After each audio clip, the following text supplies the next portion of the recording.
Sveiki, su jumis tiem, kas tiki. Pažiūrėkime 3 variantus. Bus 3 variantai. Du rinktis. Arba kaladę, arba vieną iš žiedų, baltą širdelę. Pirmas variantas – apskritimas. Antras variantas ir juoda širdelė būtų trečiasis variantas. Klausimas būtų toks.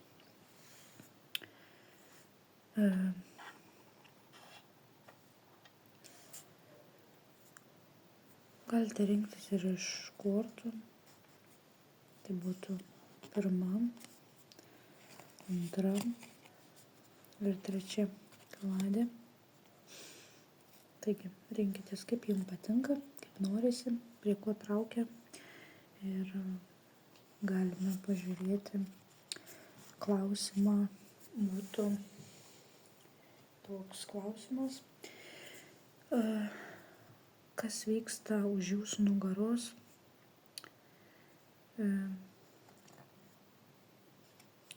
Galbūt kažkam bus svarbu, galbūt kažkas galės pasirinkti žingsnius, kaip judėti link žmonių ir suvaldyti kažkokias situacijas, arba kažką sužinosite apie tai, ko galbūt nežinote. Taigi, pažiūrėkime pirmą variantą. Traukiame po 3 kortas iš kiekvienos kaladės. Taip.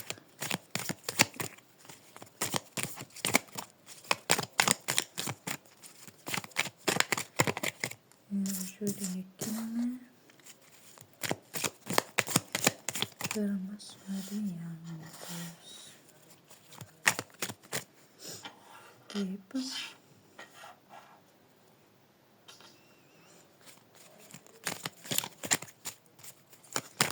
Pažiūrėkime. Pirmas variantas, kas iš jūsų nugaros. Po 3 kortas.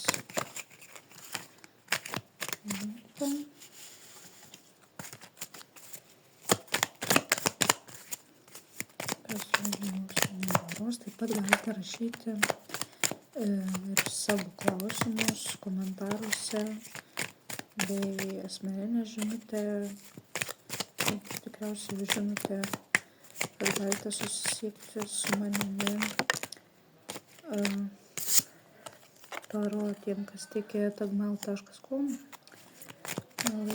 Laukiu jūsų žinučių, klausimų bei kažkokių tai galbūt pasidalinimų savo mintimis ir nebūtinai. Taip.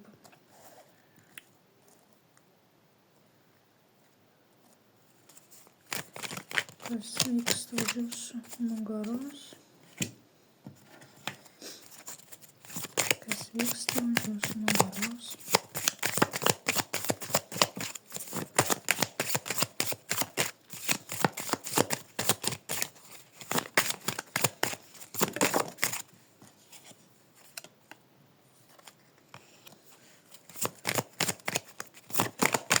Kas vyksta už jūsų nugaros?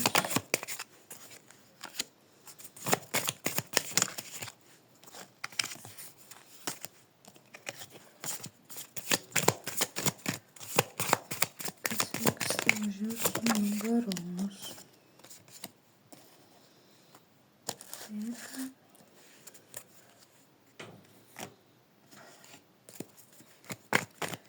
Kas vyksta už jūsų nugaros?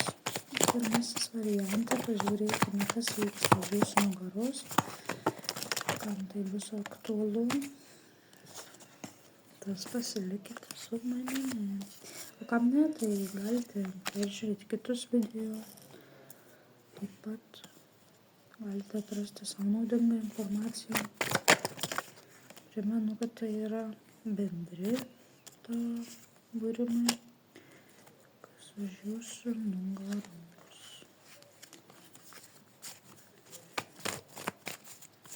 Kas už jūsų nugaros vyksta.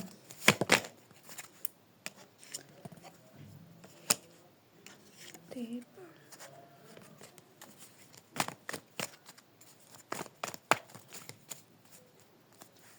Taigi, pažiūrėkime.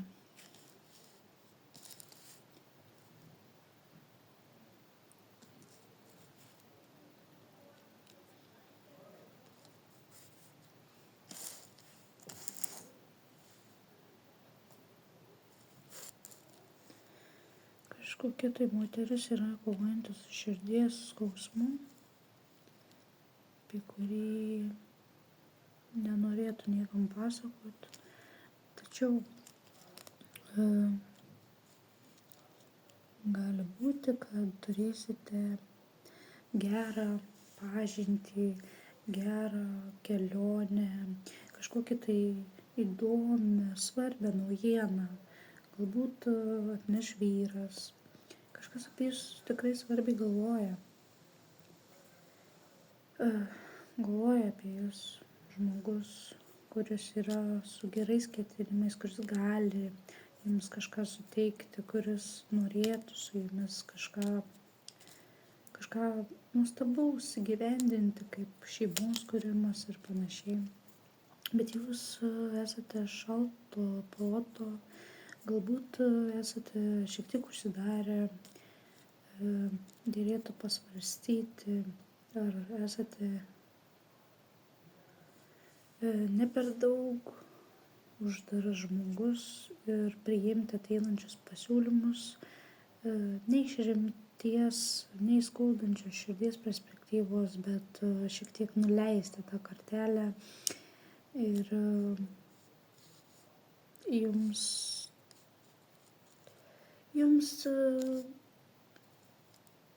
norėtų prisipažinti tikrai gilius jausmus.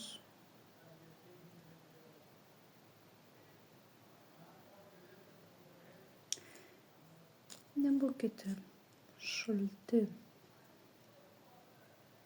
ypač moters atžvilgiu arba moteriai, arba moteris. Kad ir širdis sudaužyta, jūs galite išsiimti tą skausmą, iškęsti daugiau, negu jūs dabar manote. Nebūtina atstatyti, nebūtina jums kovoti su visu tuo, ką jūs dabar išgyvenate.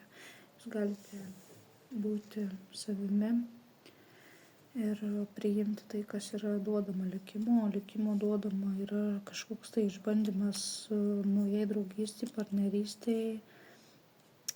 Galbūt apie tai netgi nesuvokėt. Net galite kažkaip pabejoti viskuo.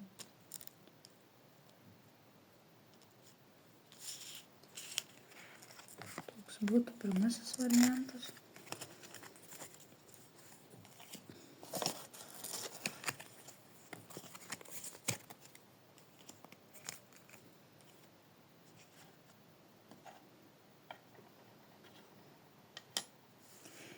Antrasis variantas. Kas jūsų nugaros, kas už jūsų uždarytų durų, aplink jūs nežinote.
Tai pažiūrėkite, kas yra už jūsų nugaros,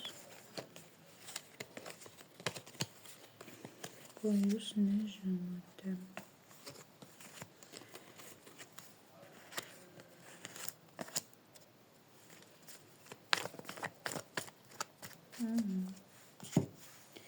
Taigi, daug nesiplėsiu, užtektų vietos rašyti. Jūs tarsi prisirišus prie kažkokio tai atsidavusio žmogaus, ar tai norėtumėt laimės, pasisekimo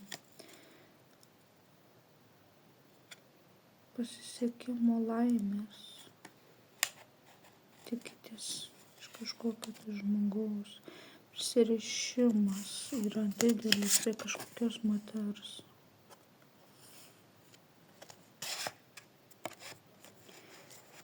Galbūt prisirišti nevertėtų.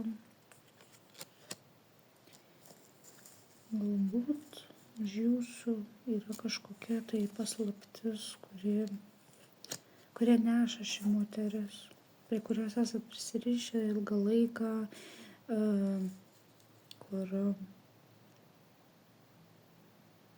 iš tiesų bijo susidurti su jumis akistatoje ir bijo, kad jūs tiesiog pasakysit kažką ir tai bus visas burbulas, tiesiog jisai iširs ir sugrius. Kažkas tikrai nenorėtų kad jūs sužinostumėt, nes žmogus prisirišęs yra tą pasitikėjimą, prisirišimą nenori, kad sugriautų. Tas žmogus yra artimas jums. Už jūsų nugaros kažkas greitai, skuba, greitai pasakoja kažkam kažką. Perpasakoja galbūt, bet tas žmogus jisai ne iš piktos atrodo valios, jisai kaip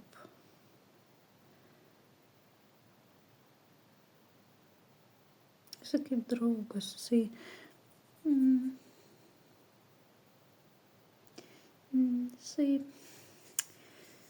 turėtų būti labai jums arti širdies.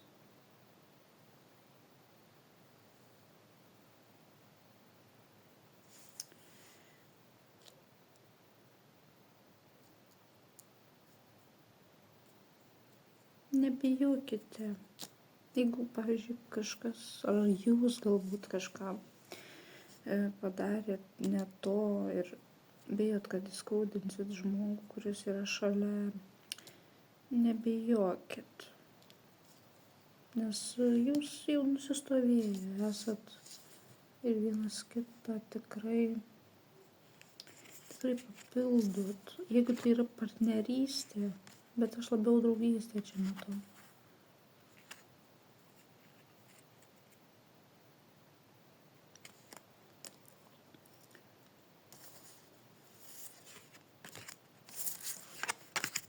Manau, kad draugystė. Persivertinkit draugus, ar nėra kokių blogų draugų aplinkui. Taip pat kviečiu į trečią variantą ir pažiūrėkime, ką mums pasakys trečiasis variantas.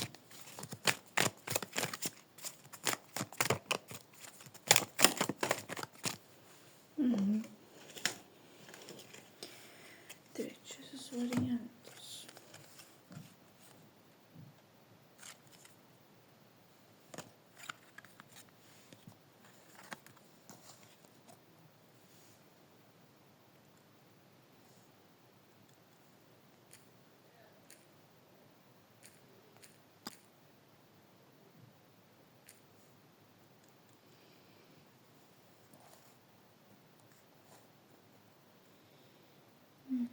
Trečiasis variantas. Taip, trečiasis variantas, kas vyksta už jūsų nugaros.